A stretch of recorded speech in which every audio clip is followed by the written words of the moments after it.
Goeiemôre. Dit voel so 'n bietjie soos the morning after the night before, né? The day before in hierdie geval. En ja, dankie dat u hier is. U het baie goeie verskonings gehad om vanoggend nie hier te wees nie. So ek waardeer elkeen van julle. En dis altyd lekker om in die teenwoordigheid van mekaar, die teenwoordigheid van die Here saam te wees. En mag hierdie erediens vir jou ook net een of twee volgende vensters oopmaak op jou perspektief oor God. Nou wat die aankondigings betref, is daar 'n paar saakies. Tannie Martie Laats, vir jaar môre, sy's 94 jaar oud, dis wonderlik. En mag sy ook in haar ouderdom die seën van die Here ervaar. Ons gaan vir die kinders nou net na die wotum en seëngroet die geleentheid gee om uit te gaan en by die kinderkerk te wees. Dankie ook vir daardie geleentheid. En dan is daar na die bazaar van gister 'n klompie koeksusters, maar ek glo ook sekere ander sake wat jy daar by die kombuis kan kry, en dan wil ek van my kant af net vir elkeen baie dankie sê vir al die moeite wat julle gedoen het met die bazaar. Daar gaan geweldige energie in. En 'n mens voel seker so flou vir die volgende week na al die harde werk. En ons wonder baie keer, is dit die moeite werd? Veral as al nou nie massas mense hier deurgestroom het soos wat nou al vroeër jare gebeur het nie. Maar ons doen dit mos nie regtig vir die geld nie. Kom ek herinner u dat hierdie gemeente van die Here Jesus Christus is. En dat hy vir ons voorsien. En dat as ons bes doen en ons kant bring en ons tiendes gee, hy sy gemeente op sy manier in stand hou. En dankie vir die van julle wat regtig styf en seer vanoggend is en wie se voete geswel is en wie te veel goed opgetel het en maar ons weet ons doen dit nie vir onsself nie.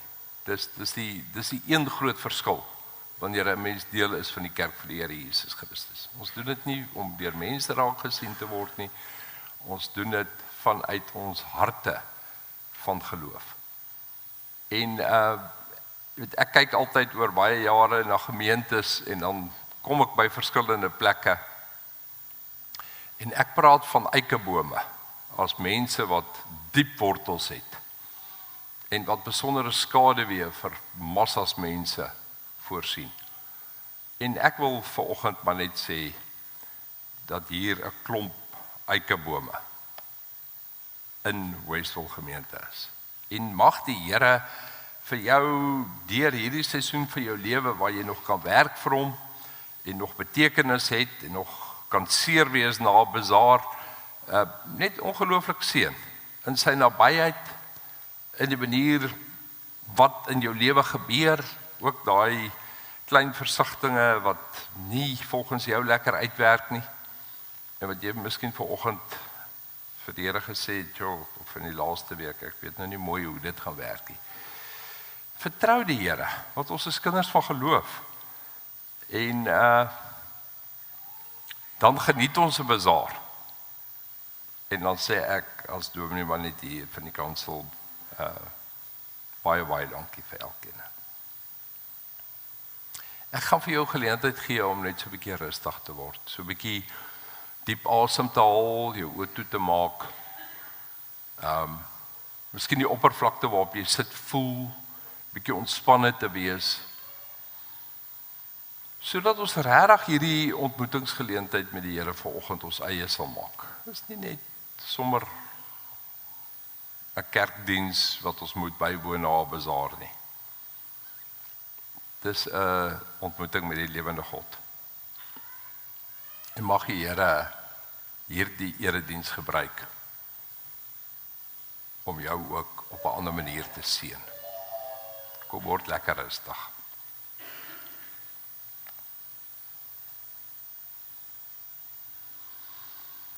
Die Here het aan Abraham verskyn by die groot bome van Mamre. Amen. As ek vanoggend my hand opsteek, dan wil ek nie 'n vraag vra nie. Dis wat dominees mag doen, wat ons het die autoriteit as gelegitimeerdes, om God se teenwoordigheid vanoggend by jou aan te kondig. En dit kom met vrede, dit kom met genade, dit kom met liefde. Van die adres van die hemel, vir jou wat vanoggend miskien maar net moeg en oorlaai voel, ontvang dit vanoggend. Dit is spesiaal vir jou.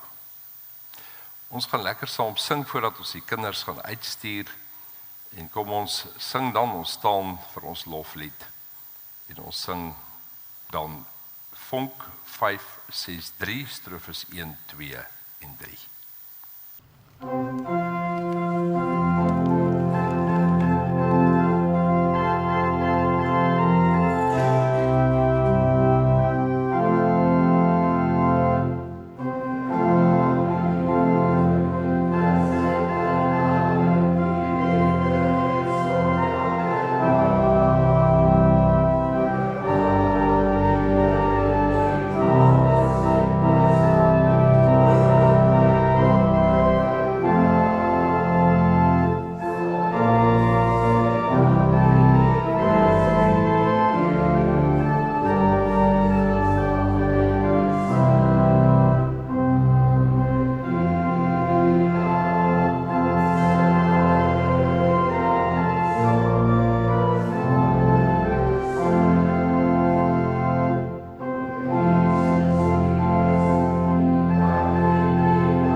Toe die fariseërs hoor dat Jesus die Sadduseërs die mond gesnoer het hulle by mekaar gekom en een van hulle wetgeleerde het hom, dis Jesus, met 'n vraag probeer vastrek. Meneer, vra hy, wat is die grootste gebod in die wet? En Jesus het hom geantwoord, jy moet die Here jou God lief hê, met jou hele hart, met jou hele siel, met jou hele verstand. Dit is die grootste en die eerste gebod, en die tweede wat hiermee gelyk staan is, jy moet jou naaste lief hê soos jouself. En hierdie twee gebooie is die hele wet en die profete saamgevat. Ek was die afgelope rukkie tot so Woensdag se kant in Turkye gewees. En ek was by 'n baie klein plekkie nadat ek by Istanbul was, Gülük Dis hieronder by Bodrum aan die, hulle noem dit die Turkse Riviera, op die Middellandse See, baie mooi. En daar loop ek vir Ali raak, en ek en Ali raak vriende. En later praat ons uiteraard oor godsdiens, en ek sê vir hom, Ali, is jy 'n moslim? Ja, nee, hy is 'n moslim. Ek sê, maar wat beteken jou moslimskap vir jou? Hy sê, well, I'm protected, and it's actually a family tradition. Ek sê, ja, but, you know, on Friday we went to Bodrum together. Why don't you go to the mosque on Friday, 12 o'clock? I say, oh, no, man, no. That's a silly thing, that's for the other people. You will see here in Geluk, the people don't go there. Is ons geloof in Christus 'n silly thing? Nou preek ek weer vir die mense wat in die kerk sit na bazaar. Maar vir jou kinders en vir jou kleinkinders,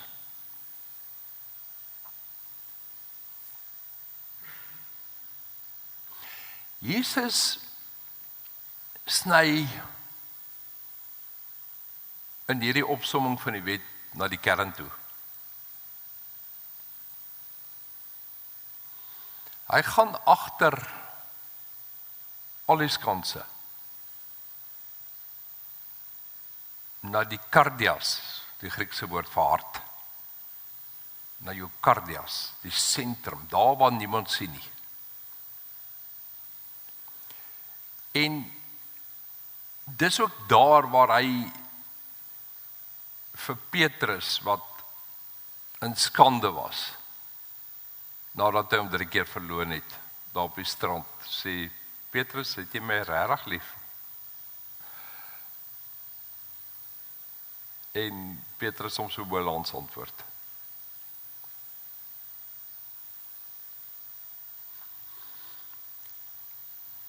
As ons gekonfronteer word met die liefde van die Here,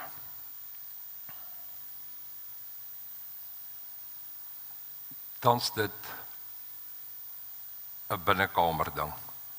Dis deel van jou privaat lewe.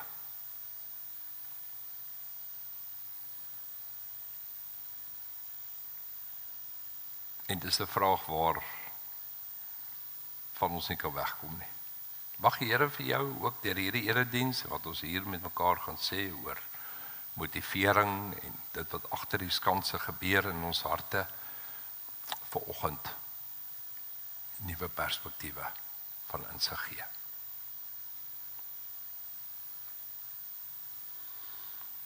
Kom ons bid saam. Here, ons is skuldig. Ons is miskien goed gekamoufleer deur mooi klere en kerkbywoning, harde werk by 'n bazaar. Maar Here, daar's tye wat ons wiele afkom. Al is dit net in ons privaat lewe, of as ons alleen op plekke is, of as die wêreld met al sy uitdagings en hierdie komplekse dae ons oorweldig. En daarom, Here, sit ons miskien hier om net bietjie iets vars weer te hoor. 'n Nuwe perspektief wat sal resoneer met dit wat ons van U weet. Miskien is dit net om weer herinner te word, om vir ons bietjie hoop te bring in chaos. En wil ons graag, Here, saam met Petrus die 3de keer sê, U weet alles. As ons hartseer raak, Here, saam met Petrus, en sê, U weet dat ek U probeer lief hê. Help ons dan, Here, vanoggend ook as ons nou uit die woord gaan lees, om ons liefde nie 'n sosiale saak te maak nie, maar regtig 'n diep, deurgrondelike saak van intimiteit na die troonkamers van die lewende God. Amen. Ek lees vanoggend vir jou saam uit Matteus 18. Matteus 18 vertel vir ons 'n fenominale verhaal met baie kante. En natuurlik het ek nou maar probeer om ietsie van 'n tema hiervan te maak. 'n Bietjie van 'n vreemde tema. Toe klop 'n engel aan jou voordeur. En dink net vir 'n oomblik voordat ek lees. Wat sê maak? As daar vanaand 10:00 of 11:00 of 3:00 môreoggend 'n engel wel aan jou voordeur klop. Maar meer kompleks.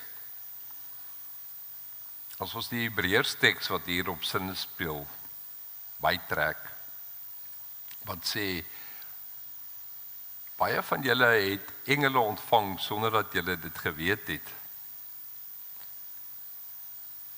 dan maar raak dit 'n moeilike saak. En dit is presies wat hierdie teks vir ons sê. Ou Abraham het nie geweet hy ontvang die lewende God in die vorme van vreemdelinge by hom nie. Kom ons lees saam. Die Here het aan Abraham verskyn by die groot bome van Mamre. Terwyl hy op die warmste van die dag by sy tentdeur sit, kyk hy op en sien 3 mans daar naby staan. Toe hulle sien, het hy van sy tentdeur af na hulle toe gedraf en voor hulle gebuig. Hy het gesê, meneere, u sal my 'n guns bewys deur nie by my verby te gaan nie. Laat ek eers 'n bietjie water laat haal, sodat u voete kan was. En kom rus dan onder die boom. Jy is nou eenmal op pad hier by my verby.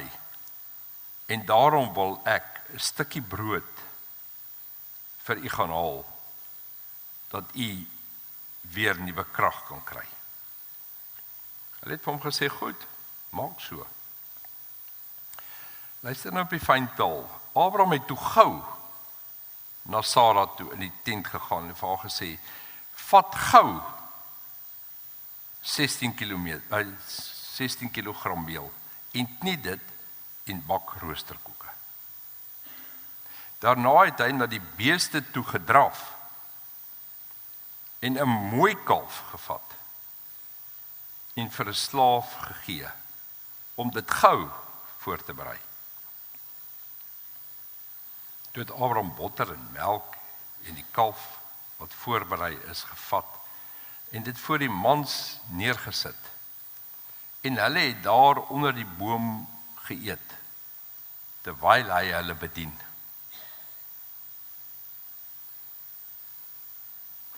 Toe vra hulle hom, waar is jou vrou Sara? En hy het geantwoord, hier in die tent.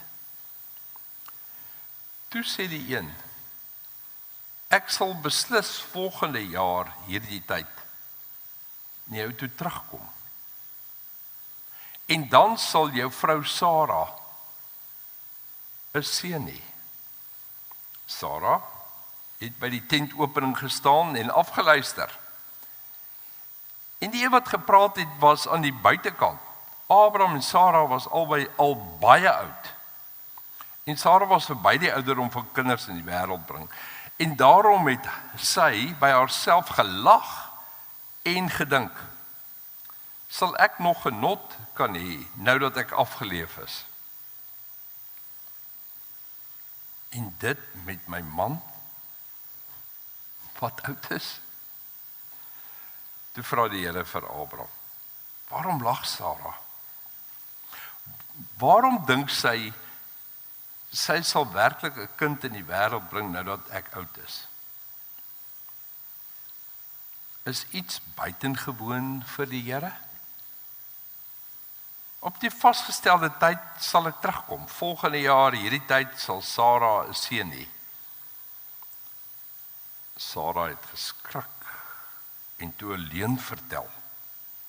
Ek het nie gelag nie, het sy gesê. Maar die Here het gesê, nee, jy het gelag. Wat 'n fenominale teks, wat vir ons poorte oopsluit na soveel meer. Nou kry net daai prentjie, die van julle wat al in Israel was, weet, 'n klipwoestyn. Mamre kan jy op die kaart gaan kyk, is hier onder. Die wit vlaktes, die klippe, die dorheid. En daai woestynhitte het ek al 'n paar keer beleef, wat 'n ou regtig net dat smag het na yskoue water of na 'n bruisende Germaanse drankie. Dit is witwarm.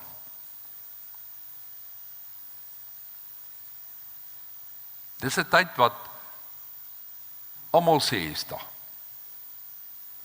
So ook die 99-jarige oue Abraham.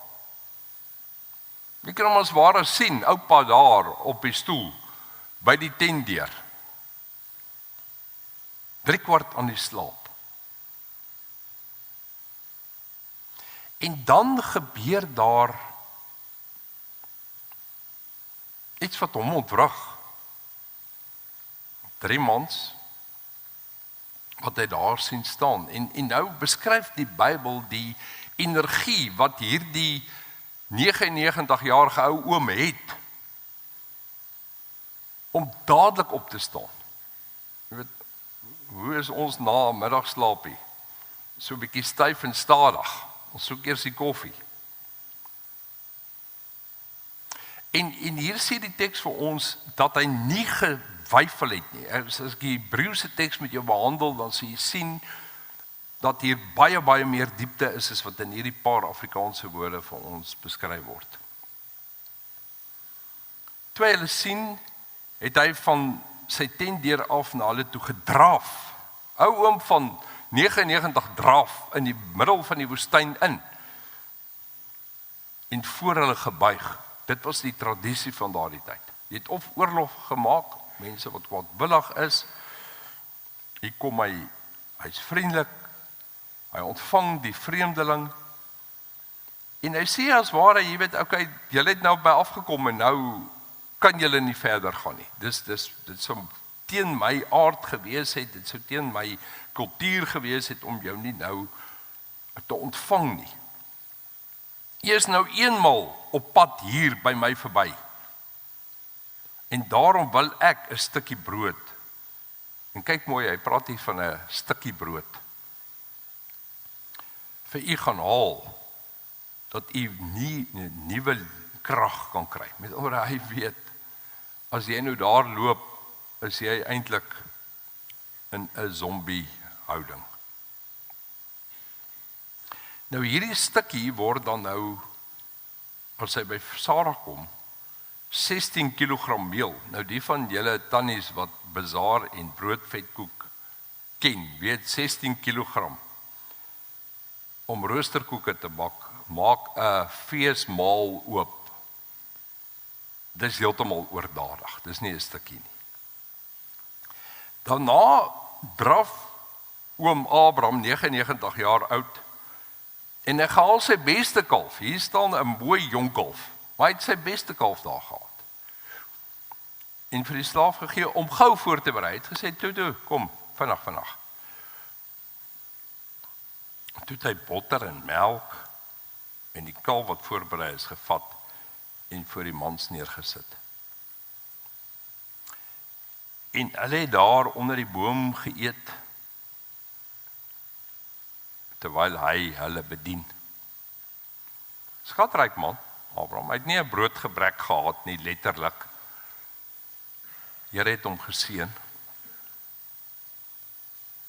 maar hy bedien hulle. Dit wat ons die jakens primêr in 'n gemeente doen, om diensbaar te wees. Die vroue hoor al die jare, vir my 60 jaar plus, weet ek hoe die tannies in die gemeente bedien. En elke keer as ek van Koeksisters hoor, dan glimlag ek gaan na diep herinneringe terug. Maar hier word bedien. Abraham bedien hulle. Hy is die slaaf. Hy is nie die belangrike ou en sê, hoe kan ek julle help? En eers so 'n bietjie uitvind wat is die storie agter die storie nie. Hy het nie voorwaardes nie, hy het nie beperkinge nie. En julle moet hierdie vanoggend asseblief baie duidelik raak sien. Nou ek gaan daar stop en dan kyk ons gou na die volgende prentjie. Dis die ikoon prentjie wat vreemd is. Nou Marina, ek moes eintlik by jou kom kuier die week en jy moes dit vir my geïnterpreteer het, want ek weet maar baie min hiervan, maar ek het so 'n bietjie opgelees en hierdie is eintlik deur die mees bekende persoon in die okonologie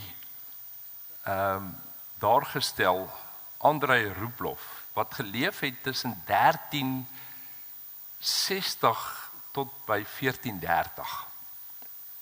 En dis nou nog die oorspronklike en hulle het dit baie goed nagevors, is nou nog daar in 'n museum in Moskou. En hy het dit na alle waarskynlikheid ontwerp tussen die jare 14 en 1410.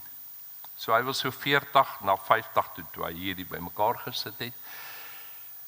Wat 'n baie diep implikasie het in die Oosterse ortodokse kerk.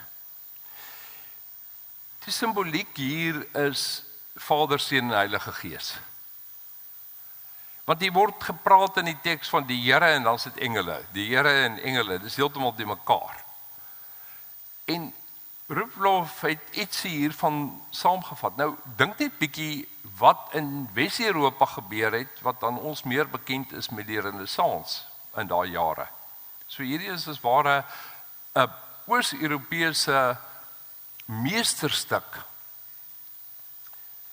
met diep goddelike betekenis. Net vandag aan die linkerkant God die Vader, wat goud en violet as skynsels het. Die goud wat hy op die heelal hier in die linkerkant, soos wat u nou kyk. Die blou sy goddelikheid, sy heerskappy. En jy sal sien dat die Seun in die middel en die Heilige Gees aan die kant buig hulle hoofde na God die Vader toe. Hy vat iets bymekaar van die kerkvaders wat geworstel het met hoe werk die 3 in 1 en daarom ook het hulle die heilhuis op hulle hoofde. Die Seun in die middel, en as jy baie mooi gaan kyk, en ek sal dit miskien op die groep aanstuur, ook bietjie van die kommentare, dan sien julle iets van die kruis daar, maar dat hy ook die twee nature het, die blou wat dui op sy goddelikheid. Ons weet dat God twee nature het, volledig mens, volledig God, die blou dui daarop, die bruin die aardsheid. Volledig mens, met die goud in die middel, wat dan ook dui op sy heerlikheid. Aan die regterkant dan die Heilige Gees.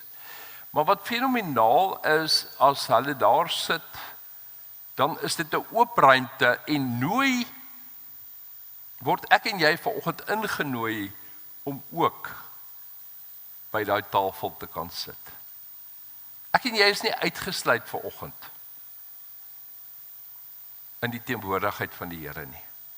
En hoewel jy hier in jou lewe, miskien met die bruin worstel soos Jesus, om uiteindelik sy lewe af te lê vir 'n klomp goddelose mense met al sy uitdagings. Uiteindelik prewel hy, my God, waarom het U my verlaat? Maar dan tree die blou en die goud na vore. En is hy ook die verhoogde Here Jesus Christus.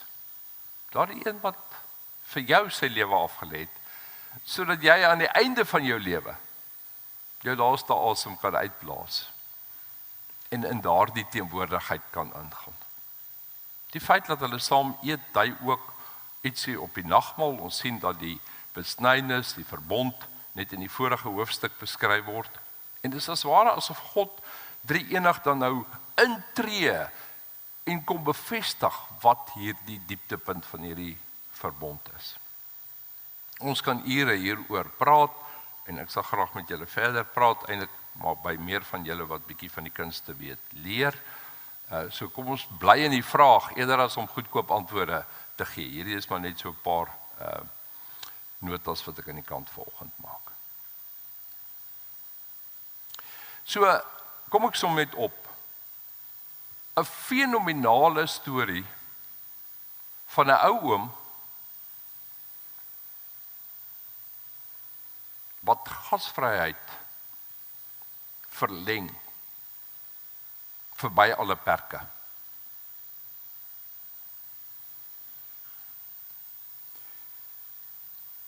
Ek en jy is na alle waarskynlikheid vuisfoes in die konteks waar ons bly. Met mense wat ons kom oorval met versoeke.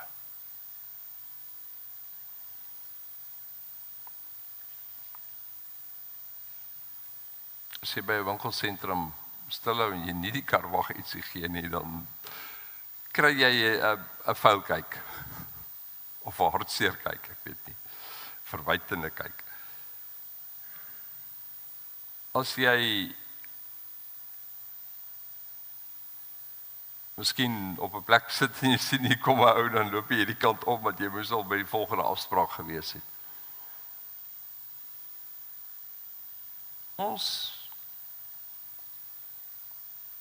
sukkel regtig, of kom ek begin by my, ek sukkel regtig om al die versoeke wat elke dag oor my pad kom, van mense wat vreemdelinge is en 'n aanspraak op my maak, te hanteer.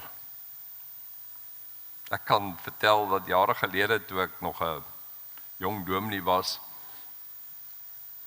daar in Centurion, blyk in die pastorie, die ek was vir baie jare oop, het was hier in die 90er jare, en daar het gestaan NG pastorie. So kan julle nou dink hoeveel bedelaars en boemelaars en dinge het ek daar ontvang, en later raak mense afgestomp.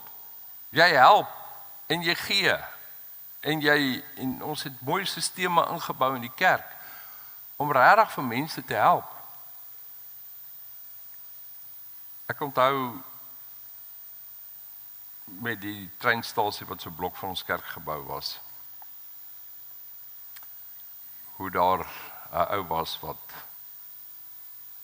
met 'n baie lang storie vir ons in Afrikaans, 'n wit persoon, vertel het hy moet baie dringend Pietersburg toe gaan. Ons het hom toe nou uiteindelik gehelp, want hy is nou so in nood.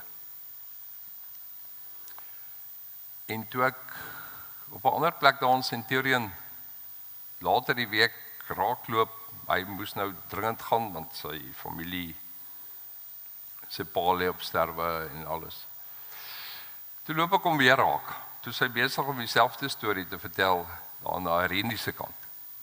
Weet so, ons vertroue in mense word ook later afgestomp. Vanoggend moet Barry Tolmey tot bekering kom deur hierdie teks, om my houding reg te kry oor vreemdelinge, omdat ek te veel stories gehoor het. So ek preek miskien vanoggend maar net vir myself. Maar dan beweeg die teks oor na 'n volgende fase. En dis 'n geweldige komplekse volgende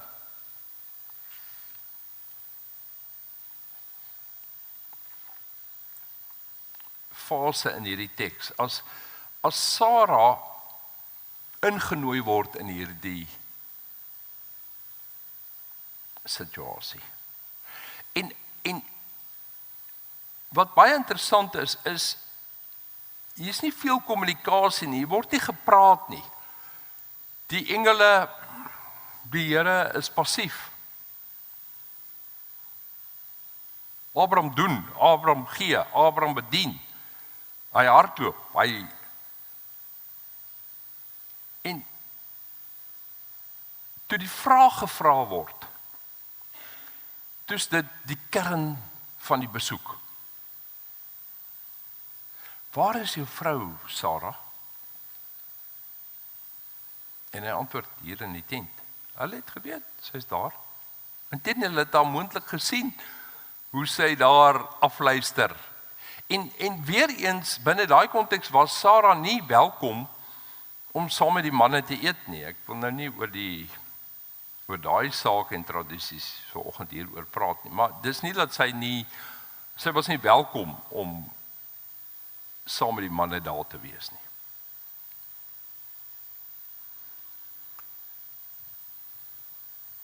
Toe sê die een, ek sal volgende jaar hierdie tyd na jou toe terugkom, Abraham.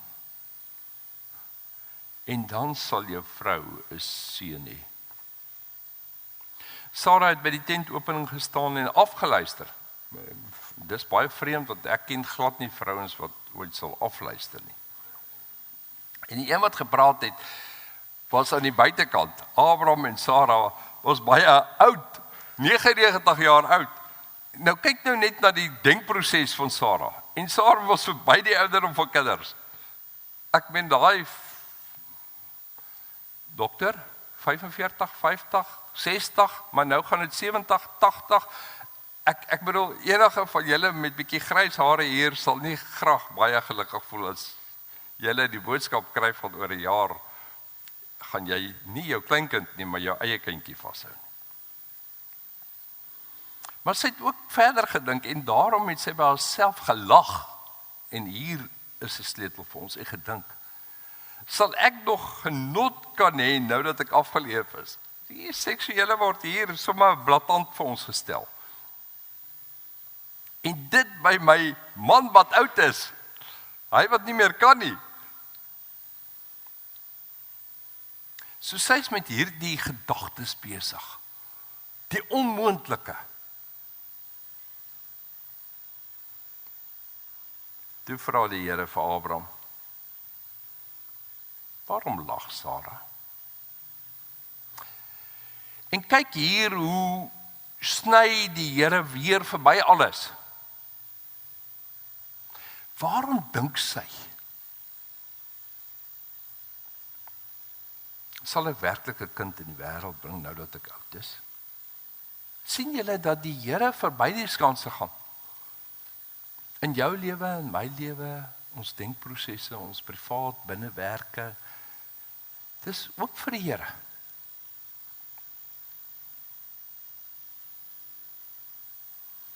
Die kern. As God homself openbaar en jou konfronteer met hierdie vraag vanoggend, met al die vrae wat jy die jaar nou al gehad het miskien.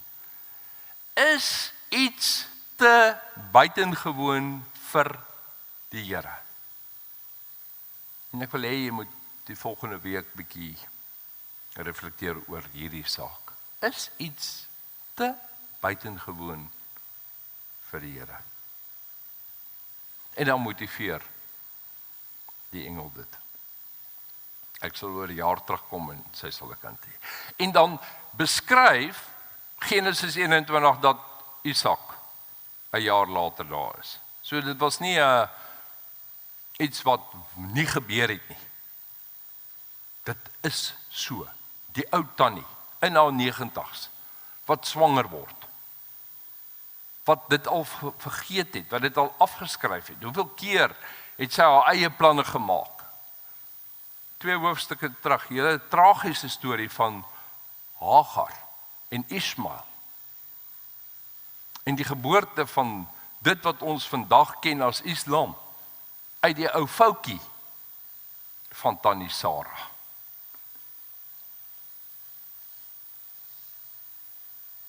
Is iets te buitengewoon vir die Here.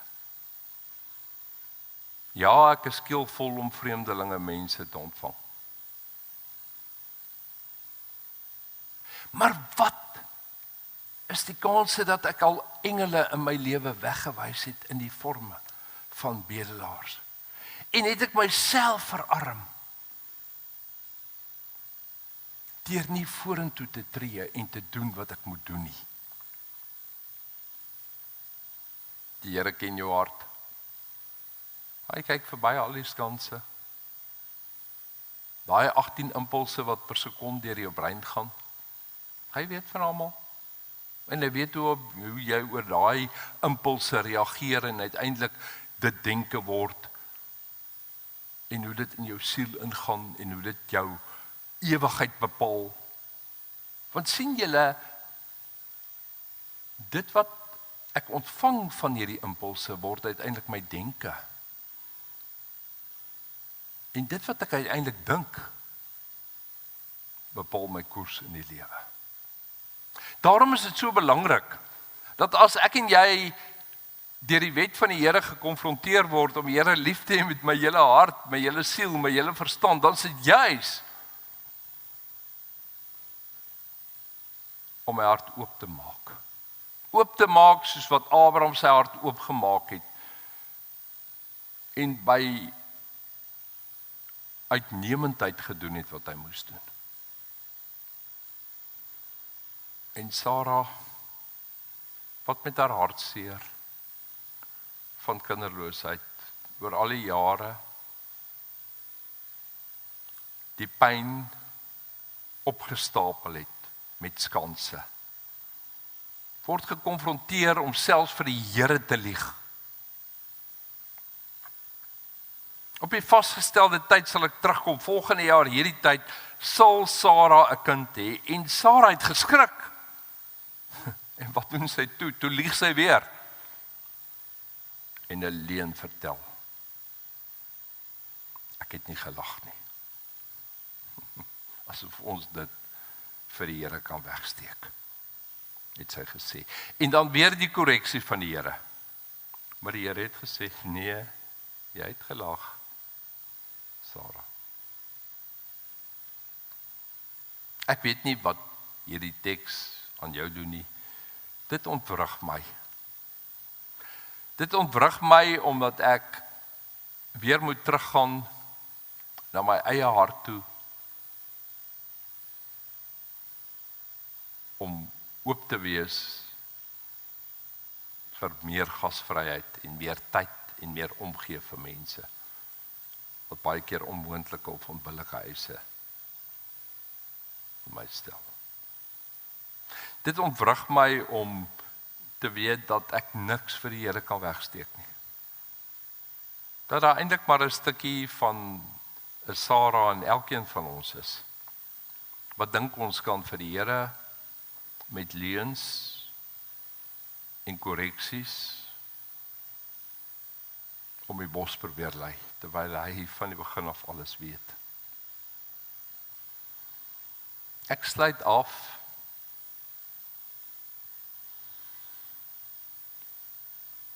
met die woorde, dat as hierdie teks uiteindelik die klein seentjie Isak in hulle lewe toevoeg, daar nog steeds 'n lag by Sarah is, maar dan is dit nie die lag van ongeloof en van die onmoontlike van God of vreemdelinge wat by my kom karring met stories nie. Dan is dit die glimlag, as Isak se naam beteken lag. 'n glimlag op ouma grootjie, Sarah, sy gesig as sy die vreugde het van 'n klein seentjie wat deel raak van die groot verbond Abraham, Isak en Jakob wat God tot vandag toe op sy manier in stand hou, ook in ons kerk vandag. Amen.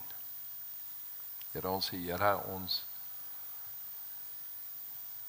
miskien nou nie heeltemal gereken om so diep te gaan op die dag na die bazaar nie.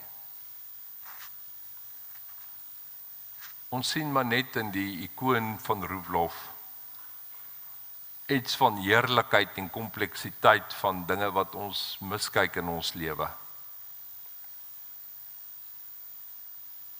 Ons kom bely, Here, dat ons harte baie keer hard is en ons onsself ontneem van engele wat ons baie kruis. En dat ons eendag skuldig voor U sal staan daar as ons deur die hemelpoort te gaan. Omdat ons goeie verskonings gehad het om nie die voorbeeld van Abraham te volg en gasvry te wees nie. Here, maar dan kom bely ons ook die stukkie Sarah in onsself, die een van ongeloof, die een van selfsug, die een van wegsteek vir die Here. Ons kom dit bely dit. En ons kom as ware net weer terug na die ikoon van Roelofs om vanoggend aan U die heerlikheid te bring as die God drie-enig. Die goud en die blou en die mooi in hierdie ikoon. En sê ons ook dankie Here vir die ruimte wat oop is, sodat ons al in hierdie lewe saam met U kan feesvier, hier en nou, deur al ons uitdagings heen, maar dat ons weet dat Hy wat in die middel sit, vir ons juis die plekkie gaan voorberei het aan die einde van ons lewe, sodat as ons regtig saam met U aan die tafel van die feesmaal gaan aansit na hierdie lewe, ons beker sal oorloop van vreugde. Soos wat Psalm 23 dit so mooi vir ons beskryf. En Here, as ons dan in hierdie dae min daarvan ervaar, as ons deur die dale van doodskade weer gaan by tye, hou ons dan staan vas en vul ons met U teenwoordigheid in die heilige naam van God die Vader, Jesus Christus, sy Seun, en die kragvolle werking van die Heilige Gees bid ons dit vanoggend. Amen. Ons slotlied vanoggend is uit liedboek 488, strofes 1, 3, 4 en 5.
Ons sê uitstap. Bly asseblief in 'n stukkie van die vraag in hierdie week oor die aspekte van hierdie erediens. Ontvang dan die wonderlike seën van die Here en gaan leef in sy teenwoordigheid.